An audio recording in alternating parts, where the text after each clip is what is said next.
చాలా మందితో రిలేషన్షిప్ కలిగి ఉండం. అది ఎందుకు కలిగి ఉండమో అని మనకు అర్థం కాదు.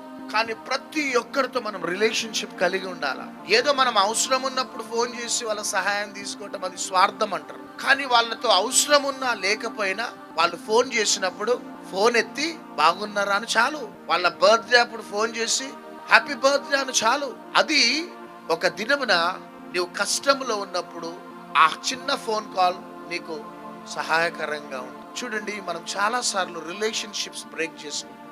ఈవెన్ మేము సేవకులం కూడా. అందుకనే అందరితో మేము రిలేషన్షిప్ కలిగి ఉంటాం. శత్రువులతో రిలేషన్షిప్ కలిగి ఉంటాం. క్రిటిక్స్ తో, అంటే క్రిటిసైజ్ చేసే వారితో కూడా మేము రిలేషన్షిప్ కలిగి ఉంటాం. క్రిటిసైజ్ చేస్తూ క్రిటిక్స్ కూడా హ్యాపీ బర్త్డే నాన్న అనేసి నేను వాళ్ళతో మాట్లాడతాను.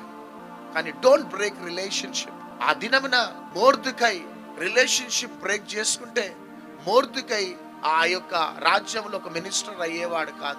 హామానును సంహరించడానికి, హామానును సంహరించి మొర్దెకై ఆ ప్లేస్ ఆక్యుపై చేసుకునేవాడు కాదు మొర్దెకై.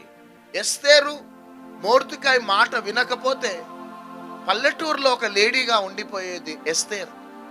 ఇక్కడ చూస్తే ఎస్తేర్కి ఒక మంచి డెస్టినీ హెల్పర్ ఎవరు అంటే మొర్దెకై. మొర్దెకైకి డెస్టినీ హెల్పర్ ఎవరంటే ఎస్తేర్. ఎస్తేర్కి డెస్టినీ హెల్పర్ ఎవరంటే హేగే. దయ పొందింది అక్కడ.